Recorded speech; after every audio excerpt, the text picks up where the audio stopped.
Bismillahirrahmanirrahim. Assalamualaikum warahmatullahi wabarakatuh. Alhamdulillahirabbil alamin wassalatu wassalamu ala asyrafil anbiya'i wal mursalin wa ala alihi wa sahbihi wasallim ajmain.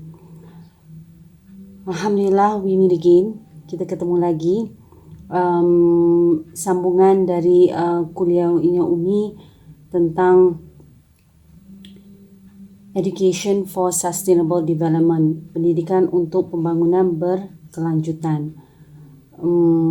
Kita di slide yang nomor 11. Tolong cek, perhatikan the slide on Introduction to the Education for Sustainable Development from Denise Summers. Jadi tolong dicek di Google tentang topik Introduction to Education for Sustainable Development oleh Denise Summers, and the slide player is at slide number 11. So with this slide, it talks about every child matters. Semua anak, setiap anak itu matters atau harus kita pedulikan. The thing is that kalau Anda lihat di slide ini, it's kind of like too much. There's the red color, and then the green color, and then the light blue color, and then there's the yellow color and the purple color or lavender, because it's very soft purple. So it's not actually very purple. Tolong perhatikan di slide nomor 11 tentang setiap anak matters atau penting diperhatikan. Yang Anda kalau lihat di slide itu ada warna merah, warna hijau, warna biru, warna kuning, and warna ungu. Pasti yang paling penting itu pasti yang sangat ditekankan itu pasti yang warna merah. Kalau yang warna merah Anda akan lihat itu tulisannya adalah stay safe. Stay safe means anak itu harus selalu aman. Aman dari from so small the writing neglect, violence and sexual exploitation, safe from accidental. Okay. Jadi stay safe itu yang paling penting untuk seorang anak atau untuk setiap anak. Yang nomor satu adalah mereka harus aman dari neglect, tidak diurus, dari violence, kekerasan, dan juga sexual exploitation, eksploitasi seksual. Itu tentang bagian di tetap aman atau anak itu harus aman. And then ada bagian tentang safe from accidental injury and death. Mereka harus aman dari kecelakaan, injury itu kecelakaan, dan juga kematian accidental atau yang tidak sengaja. Terus have security, stability and are cared for. Mereka harus aman, stabil, dan harus ada yang mengurus mereka atau yang menjaga mereka. Next is safe from crime and antisocial behavior in and out of school. So small the writing. Jadi harus aman dari crime, criminal, dan antisocial atau hal-hal atau perilaku antisosial, dan juga harus di luar dan di dalam sekolah. Jadi mereka juga harus aman di dalam dan di luar sekolah dari hal-hal yang kriminal atau perilaku antisosial. Mereka juga safe from bullying and discrimination. Mereka harus aman dari dibully dan didiskriminasi. Itu bagian yang paling penting tentang every child matters. Setiap anak itu sangat dan harus diperhatikan. Yang pertama harus stay safe, sebab itu warnanya merah. Next ada yang warnanya hijau, itu bagian dengan be healthy. Setiap anak harus sehat, physically healthy, secara fisik mereka harus sehat, mentally and emotionally healthy, harus sehat secara mental dan emotional. Choose not to take illegal drugs, mereka harus tidak mengambil narkoba atau obat-obatan yang illegal. Terus healthy lifestyles, mereka harus punya kehidupan yang sehat. Misalnya mereka harus ikut di olahraga. Olahraga itu juga macam-macam. Ada olahraga fikiran, ada olahraga tubuh, ada yang spiritual. Itu harus diperhatikan setiap anak. And then there is the sexually healthy. Sehat secara seksual. Berarti harus jelas yang laki, yang perempuan. And then perilaku mereka di dalam culture, dalam budaya dan juga di dalam agama kita. Kalau kita kan budaya pondok pesantren, agama kita Islam, so they have to know sexually healthy. Kalau seorang anak tahu secara seksual mereka sehat, mereka tahu perilaku seorang anak laki-laki seperti ini, anak perempuan seperti ini. Terus ada pemisahan antara anak laki dan anak perempuan, ada yang nama ajnabi, ada yang muhrim, itu mereka harus tahu. Itu yang namanya sexually healthy. And then there is the enjoy and achieve. Setiap anak juga harus enjoy and achieve. Mereka harus enjoy hidup mereka. Mereka harus senang, bahagia, dan mereka harus ada achievement, harus ada pencapaian. Di sini penjelasannya adalah harus achieve personal and social development and enjoy recreation. Setiap anak harus mendapatkan pencapaian secara pribadi dan perkembangan sosial. Dan juga mereka harus enjoy recreation, harus ada rekreasi. Kan setiap anak tidak beruntung mungkin yang kalau orang tuanya mampu untuk mereka misalnya jalan-jalan keluar kota, keluar daerah. Tapi yang penting mereka tu bisa enjoy recreationally. That means misalnya di rumah mereka bisa main dengan teman-temannya, tidak diganggu, tidak berbahaya. Itu juga is enjoyment recreationally. Secara rekreasi mereka enjoy, mereka senang. And then there is attend and enjoy school. Mereka harus senang dan menikmati sekolah. Umi ingat waktu Umi masih di Singapura, Umi masih anak-anak ya. I really look forward to the day that I go to school. Jadi Umi paling senang tu setiap pagi bangun, cepat-cepat mandi, sarapan, pergi sekolah. And I enjoy every moment of my school life. Sebab itu Umi tu senang belajar, Umi senang sekolah. Sampaikan ibunya Umi bilang, Wahid, InsyaAllah walaupun you sudah menikah, you akan dapat suami yang membiarkan you belajar. Karena you senang sekolah and you senang belajar. That's why until sampai sekarang dan nenek-nenek juga Umi masih belajar. Kerana apa? Umi ingatkan sabdanya Rasulullah SAW, kita harus mencari ilmu minal mahdi ilal lahdi. Dari buayan sampai ke kuburan. Dan itu adalah sunnahnya Rasulullah SAW. Dan itu harus bagi setiap anak, mereka harus melakukan itu dan mereka harus enjoy, have fun, going to school, meet friends, kita ketemu teman, kita belajar, kita mendapatkan ilmu yang akan memperkuatkan iman, takwa, iman and imtek, iman dan teknologi takwanya. Dan juga mereka juga social development, perkembangan secara sosial, mereka juga sehat.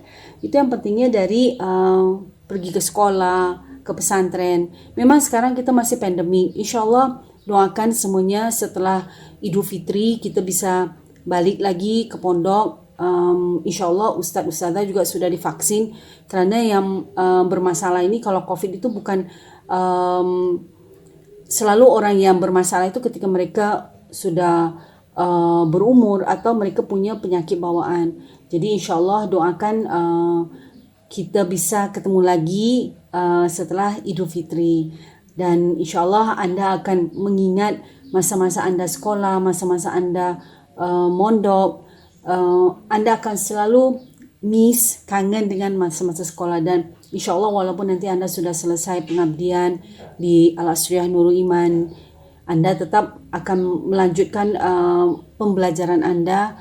Anda lanjutkan S2, S3 dan anda tetap mengajar. Because bisa dibilang percuma kalau anda belajar and you don't share the knowledge, tidak menyebarkan ilmu yang anda dapatkan. Kerana ingat di kuburan 3 hal yang akan menyelamatkan kita adalah ilmu yang bermanfaat, harta yang diwakafkan dan keturunan anak anak keturunan yang soleh dan soleha yang mendoakan kita.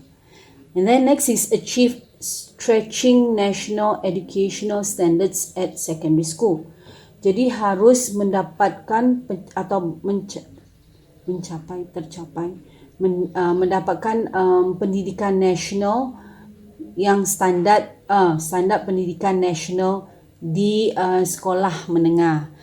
Maksudnya anak-anak itu setelah mereka harus dapat pendidikan yang standar nasional. Jadi sama aja mau di desa, mau di kota, mau di pedalaman, mau di daerah 3T atau di daerah yang bukan 3T, tetap aja everything, the standard should be the same for all areas, untuk semua daerah dan untuk semua anak. Jadi itu yang maksudnya di enjoy and achieve. Next, achieving stretching national educational standards at primary. Okay. Maksudnya harus enjoy dan achieve tu mereka harus mendapatkan pendidikan standar nasional di pendidikan SD, sekolah dasar, terus di sekolah menengah, dan juga harus ready for school. Ready for school berarti ketika anak-anak ini masuk PAUD, pendidikan anak usia dini, mereka sudah siap dan mereka harus di encourage, di motivasi supaya mereka tu senang pergi sekolah, mencari ilmu, and harus kita ajarkan mereka ilmu itu is something that is fun and not something that you're forced. Jadi kita harus tanamkan di setiap anak bahwa ilmu, mencari ilmu, belajar itu adalah sesuatu yang fun dan jangan dipaksakan. Kerana setiap anak itu memang kalau cara kita penyampaian, kita mengajarkan mereka dengan cara yang fun, happy, insyaAllah mereka akan senang dengan mencari ilmu atau belajar. Next adalah yang warna kuning ya, make a positive contribution. Jadi setiap anak harus memiliki kontribusi yang positif, harus melakukan atau memberikan kontribusi positif, iaitu dengan cara engage in decision making and support the community and environment. Mereka harus dilibatkan dalam membuat keputusan dan juga mendukung community dan environment. Maksudnya anak-anak itu selalu harus ditanyakan, what's your opinion? Apa pendapat anda? Kalau kita ke sini, atau hari ini kita mau ke mana, atau hari ini kita mau makan apa? And this is how you involve these children with the decision making. Itu yang kita ajak mereka membuat keputusan, anak-anak ini.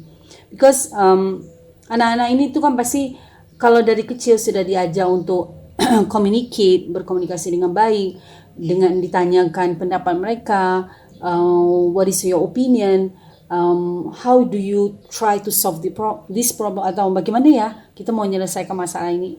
When you ask children, insyaAllah mereka akan berfikir kreatif, berfikir kritis, dan itu yang akan memperkuat mental health mereka, kesihatan mental mereka.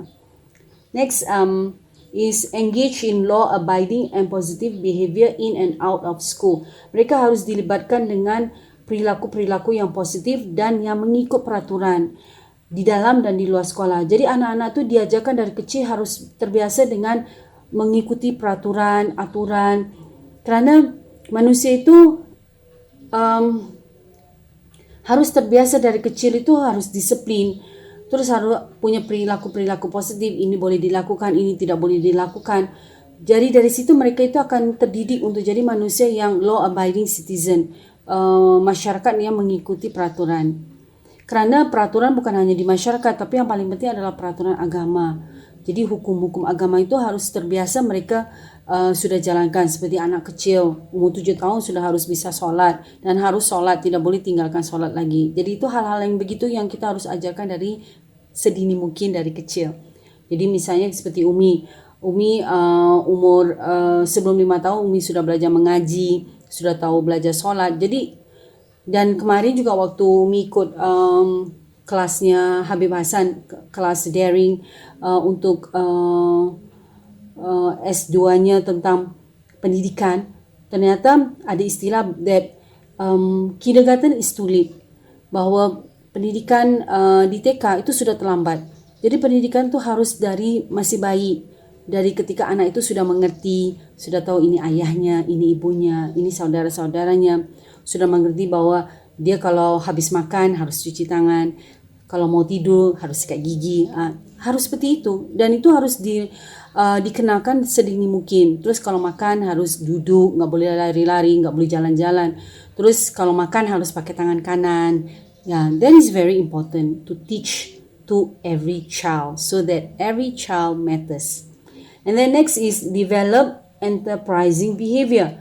Harus mengembangkan perilaku enterprising. Enterprising tu untuk mereka itu punya perilaku yang enterprising tu artinya seperti berdagang, atau mereka punya perilaku bahwa kalau bisa ya hidup itu harus independent and sustainable, harus mandiri dan bisa berkelanjutan. Itu maksud dari enterprising behavior atau perilaku enterprising. And then they have to develop self-confidence and successfully deal with significant life changes and challenges. Mereka harus mengembangkan perilaku self-confidence atau percaya diri dan successfully deal, dan harus bisa mengembangkan secara sukses perilaku perubahan-perubahan kehidupan yang significant, and challenges is what is challenges ya? Challenges, tantangan, yes, tantangan yang significant. Jadi kita harus mengembangkan kepercayaan diri dari setiap anak. Jadi kita harus appreciate them, menghargai setiap anak. Dan kan di usia anak itu banyak terjadi perubahan-perubahan, dan mereka harus terbiasa dengan perubahan-perubahan dan tantangan-tantangan di dalam kehidupan. Misalnya anak ketika dari yang sebelumnya mereka pakai diapers, pakai popok, terus mereka belajar untuk tahu bahwa kalau mau pipis harus ke toilet. Itu kan perubahan-perubahan yang bisa, kalau bagi orang dewasa is nothing, but it's very drastic. Anak itu diajarkan tidak ngompol, bedwetting ya bahasa Inggrisnya. Jadi mereka malam sebelum tidur diajak ke kamar mandi, yuk pipis ya. Nanti kalau tengah malam dan nanti sebelum tidur jangan dikasih air minum yang banyak-banyak supaya nggak ngompol. Itu semua adalah sesuatu yang life changes and is very significant, dan kita harus melakukan perubahan. Dan anak itu ketika menghadapi perubahan atau tantangan-tantangan di dalam kehidupan itu harus dikembangkan kepercayaan diri dia. Next is develop positive relationships and choose not to bully and discriminate.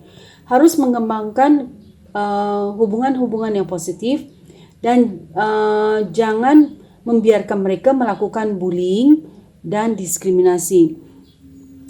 Kalau kita lihat anak-anak itu yang terbiasa itu bully atau atau mendiskriminasi orang lain itu karena rata-rata dari orang tuanya. Jadi orang tuanya dulu juga tukang bully, tukang mendiskriminasi. Jadi it breeds, jadi dia turun. Sebab itu penting untuk orang tua itu memperhatikan kalau anak itu punya perilaku dibully atau mendiskriminasi, orang tua itu harus tegur, harus larang, dan harus dikasih punishment. Kalau kamu diskriminasi orang atau kamu bully teman kamu, ya kamu harus dihukum. Jangan dikasih uang jajan, nggak boleh nonton TV, kamu nggak boleh main sepeda. Jadi sesuatu yang dia suka itu harus ditarik. Itu yang namanya positive punishment. Bukan kita pukul dia atau kita hukum dia yang menyebabkan akhirnya dia trauma, akhirnya dia jadi depressed. Jangan. Kita ambil sesuatu yang disuka. Okay, kalau you misalnya you yang reward ya, kalau you tidak bully atau you berteman dengan anak yang beda, mungkin beda social statusnya beda, you kasih dia hadiah, mungkin Umi akan belikan mainan, atau nanti Umi belikan ice cream. Nggak perlu hal-hal yang mahal atau hal yang besar, karena anak itu senang dikasih penghargaan atau dikasih present atau dikasih reward,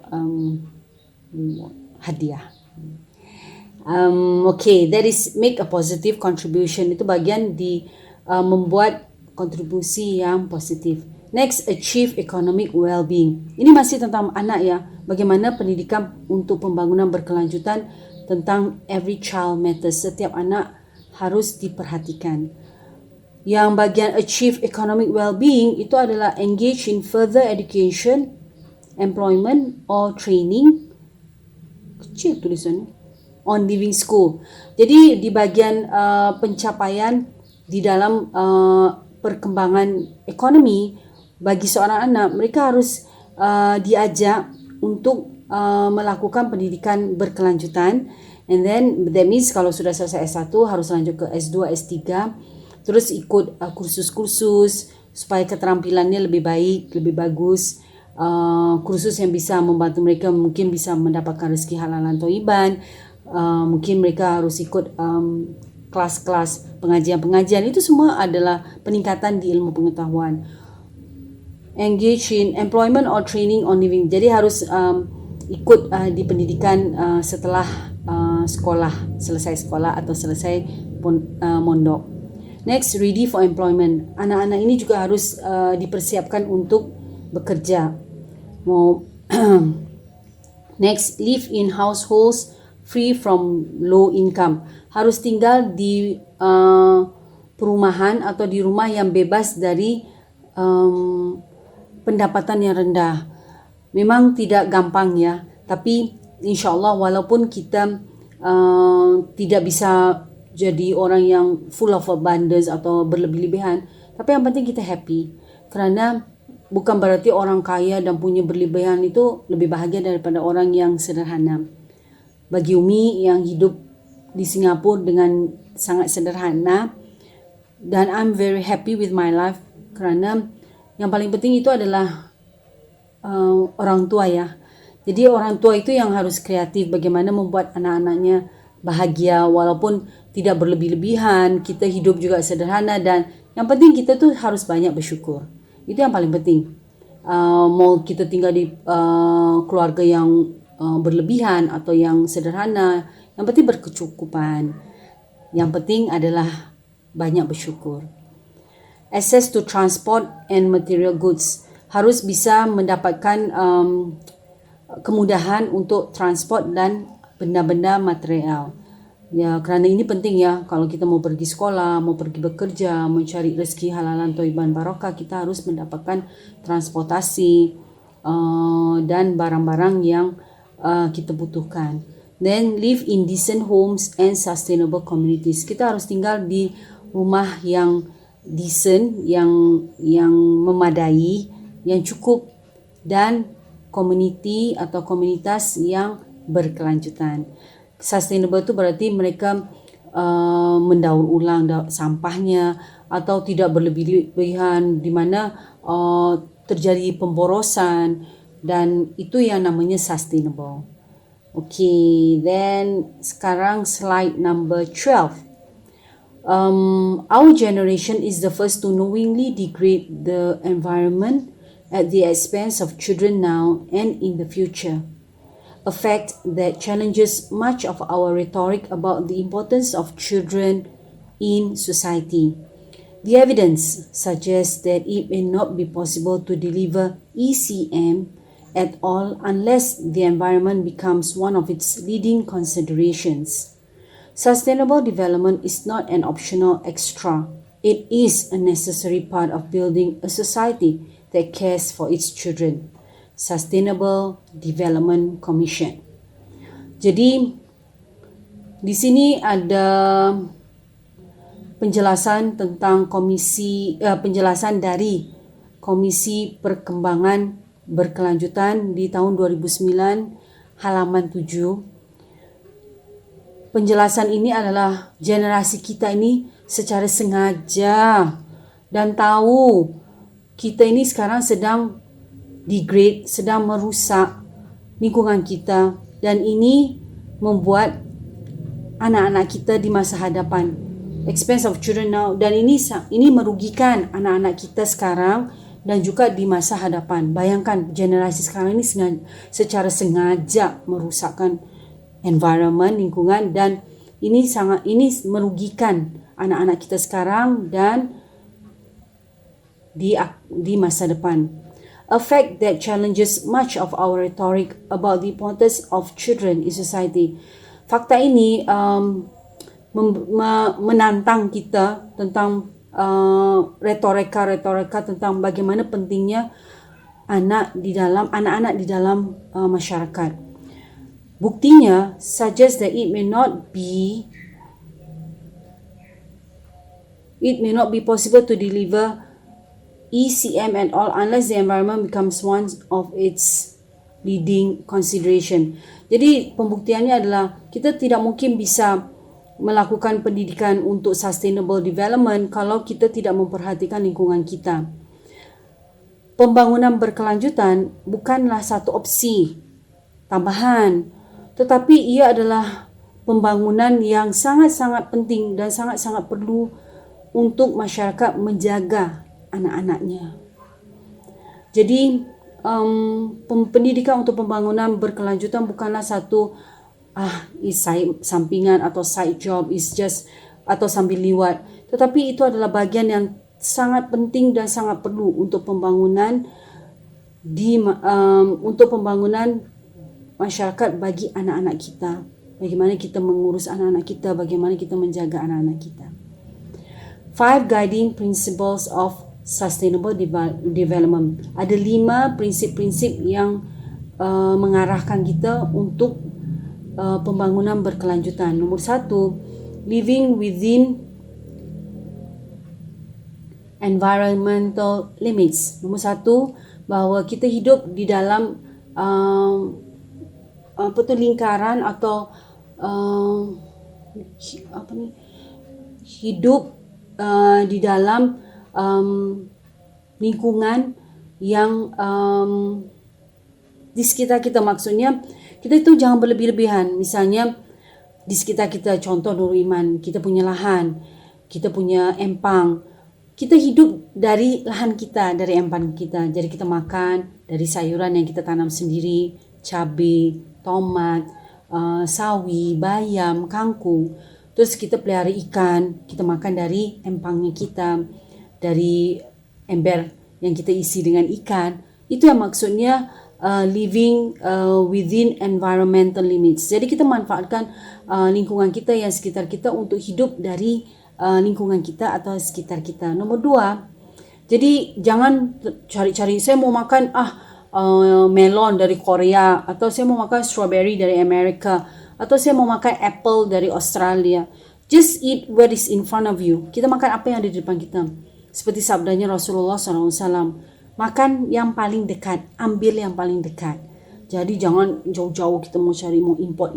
Itu yang jadi pemborosan dan itu tidak sustainable atau berkelanjutan.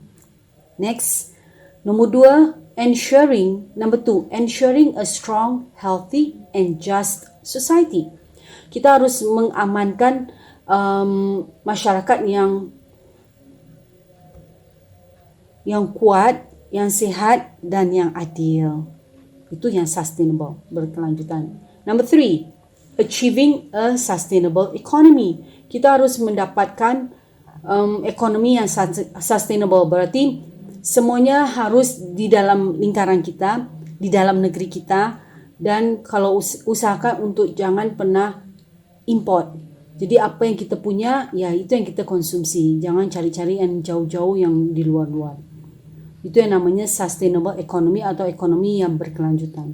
Nomor 4, promoting good governance. Kita harus mempromosikan pemerintahan yang baik, yang adil dan yang jujur. Next, using sound science responsibly. Menggunakan ilmu pengetahuan atau sains dengan cara yang bertanggungjawab. Maksudnya jangan menggunakan barang-barang kimia yang akan merusak lingkungan, yang akan meracun lingkungan, yang akan membuat dangerous waste material atau lingkungan kita akhirnya tercemar.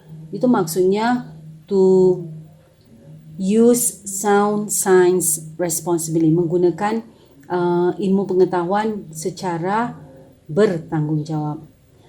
Kita sudah sampai ke 30 menit kerana videonya Umi nggak bisa lama-lama direkam. Insyaallah kita ketemu lagi, insyaallah beberapa hari kemudian Umi akan rekam 30 menit, karena kalau terlalu lama Anda pasti ketiduran, karena ini kan zamannya kuliah rebahan. Jadi rebahan sekalian tiduran dan sekalian ngorok dan ngecas. Insyaallah jaga kesehatan. Kita akan ketemu lagi setelah Idul Fitri. Bagi yang harus balik ke pondok pengabdian 1 dan 2, silakan datang tepat waktu dan datang dengan rapid test non-reaktif. Insyaallah kita semua dijaga sama Allah, dirahmati, disayangi, diberkahi. Ila liqa fi amanillah. Mohon maaf dohin dan batin. Jazakumullah khairan katsiran jiddan. Wassalamualaikum warahmatullahi wabarakatuh. See you. Take care.